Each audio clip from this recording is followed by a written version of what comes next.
সে তো শেয়ানা দা great, শেয়ানা রুটুবার, শেয়ানা Bluetooth, সাংঘাতিক শেয়ানা, সে তো খুব চালাক।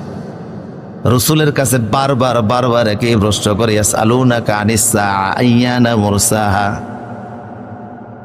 ইয়াসআলুনাকা দেয়া কোরআনে প্রায় 15টার মতো আয়াত আছে। এই প্রশ্নগুলি তাদের ছিল, বিশেষ করে আবু জেহেল বারবার প্রশ্ন করে, মোহাম্মদ বলো দেখি কিয়ামত কবে, তারিখটা বলে দাও। তার মানে হলো তার মনে মনে চিন্তা, যখন মোহাম্মদ বলবে কিয়ামত কত তারিখে, তো কিয়ামতের আসার 2 দিন আগে আমি ভালো হয়ে যাব। বুঝেন না কথা? কি হয়ে যাবে?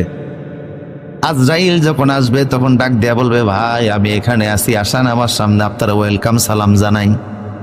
এই জন্য বারবার রসুলকে জিজ্ঞেস করে, মোহাম্মদ বলো দেখে কিয়ামতের তারিখটা কি? আল্লাহ বললেন, নবী হে, ফিমা আনতা মিন যিকরাহা, কিয়ামতের তারিখ এটা আপনাকে উল্লেখ করার জন্য তো আমি পাঠাই নাই, আপনি নিজে শুধু কিয়ামত সম্পর্কে ওদেরকে সতর্ক করুন। ইলা রাব্বিকা মুনতাহাহা, এর সুনির্ধারিত তারিখ, চূড়ান্ত ডেট তো আল্লাহর কাছে।